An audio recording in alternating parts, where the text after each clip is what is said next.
Mental strength is built in silence, not in noise. There's a strange irony to modern life. We live in the noisiest age in human history: buzzing phones, endless notifications, screaming headlines, the constant hum of conversation, traffic, and obligation. And yet, despite this relentless stimulation, people feel more disconnected, more anxious, more mentally fragile than ever.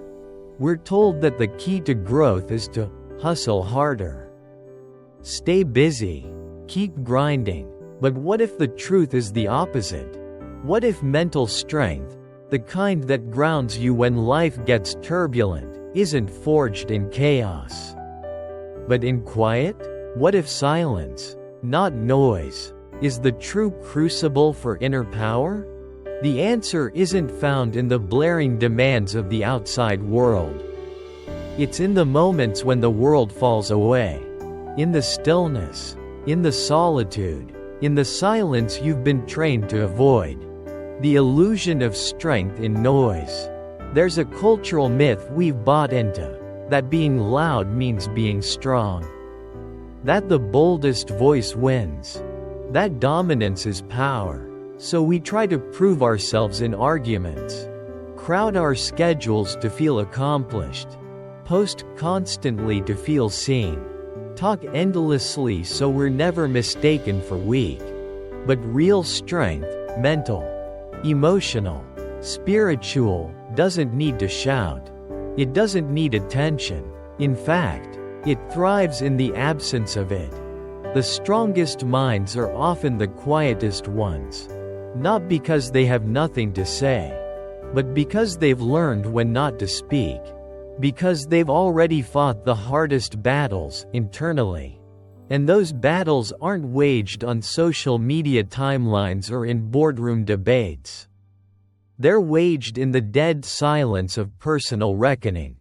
True resilience isn't born in public. It's born when no one is watching. When you're alone with your thoughts. When you sit with your fears and your pain, and choose not to run, but to understand. Silence reveals the truth. Noise distracts. Silence reveals. When everything is loud, you can hide from your insecurities, your failures, your doubts. You can mask it all in busyness and bravado. But when it gets quiet, the masks come off. You can hear the voice within, the one you've ignored. That voice isn't always comforting. Sometimes it reminds you of the truths you've buried, the wounds you haven't healed, the dreams you've abandoned. But in that painful honesty lies transformation. Silence strips away the layers you wear to please the world. It brings you face to face with your real self, not the curated version, but the flawed, raw, unfinished masterpiece. And only from there can real strength begin to grow. The Stoic discipline of stillness. The Stoics, those ancient masters of mental endurance, understood the value of silence. Marcus Aurelius wrote, "Nowhere can man find a quieter or more untroubled retreat than in his own soul." They didn't equate stillness with laziness. They saw it as a necessary discipline, an active choice to pause, reflect, and regain clarity before engaging with the chaos outside. Stillness wasn't retreat, it was recalibration. In that quiet space, you examine your emotions instead of reacting to them. You observe the patterns of your thoughts. You ask, is this worth my energy? Is this truly in my control? Silence becomes a forge, shaping your mind to be less reactive, more grounded, more powerful. And the more you return to that inner stillness, the more immune you become to the noise outside. Opinions don't rattle you. Criticism doesn't derail you. You stop being pulled by every wave, because you've anchored yourself in something deeper. The modern mind's fear of quiet. But let's be honest, it's not easy. In fact, Most people fear silence, not because it's empty, but because it's full of unresolved thoughts, full of emotional residue we haven't processed, full of questions we've been too busy to ask. So we drown it out with playlists, podcasts, conversations, caffeine, chaos. We've confused stimulation with strength. But overstimulation is just avoidance with better branding. When you allow yourself to be silent, not just externally, but internally, you'll realize how cluttered your mental space has become. And that's a terrifying realization, because it means you have work to do. But it's also the first step toward peace, toward power. You can't build anything lasting on a noisy foundation. Strength through solitude. Solitude isn't loneliness, it's leadership of the self. Some of the most resilient people in history spent long stretches in isolation, not as punishment, but as practice. Nelson Mandela endured 27 years in prison and emerged with clarity and conviction. Viktor Frankl found purpose in the silence of a concentration camp. Monks spend entire seasons in stillness, training their minds like warriors. These aren't just romantic stories. They're blueprints, proof that the human spirit doesn't break in silence, it awakens. You don't need a cave in the mountains to find solitude. You just need intentionality, a few moments each day without noise, without distraction, time to breathe, to journal, to reflect, to listen to your own thoughts instead of the world's opinions. It's in those quiet rituals that your mental resilience is built. The power of listening to yourself.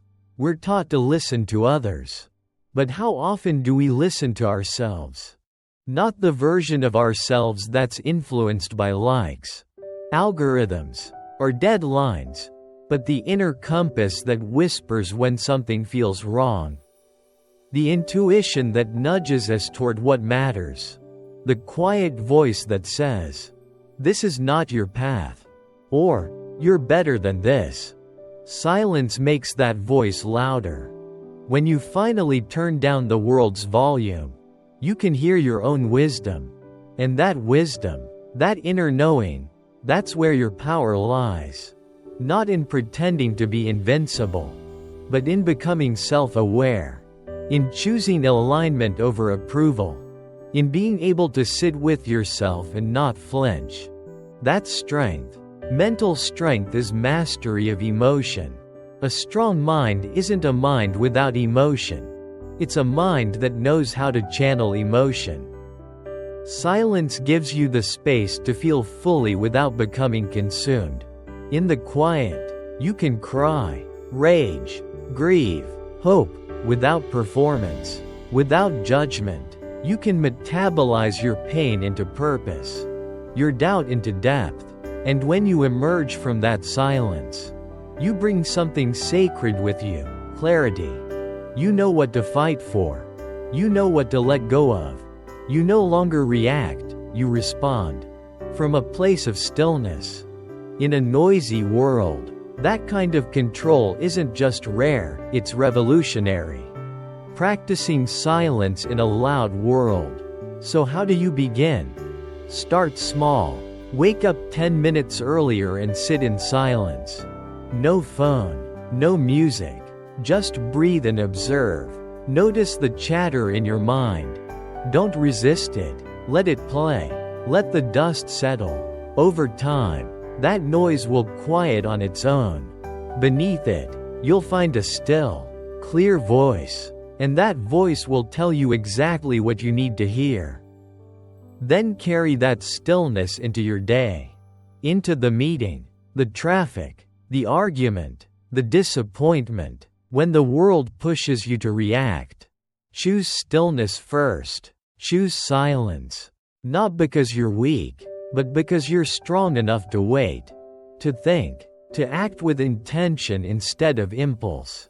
That's mental strength. And it's built day by day, in the sanctuary of silence. Closing reflection. There will always be noise. Always a crowd shouting what you should do, should be, should chase. But there's a deeper current beneath it all. A quiet rhythm that pulses inside you, waiting for your attention. When you tune into that silence, you discover a strength the world can't give and can't take away. Because it's not built in applause or achievement. It's built in solitude, in reflection, in silence. And that kind of strength? It doesn't need to prove itself. It simply is.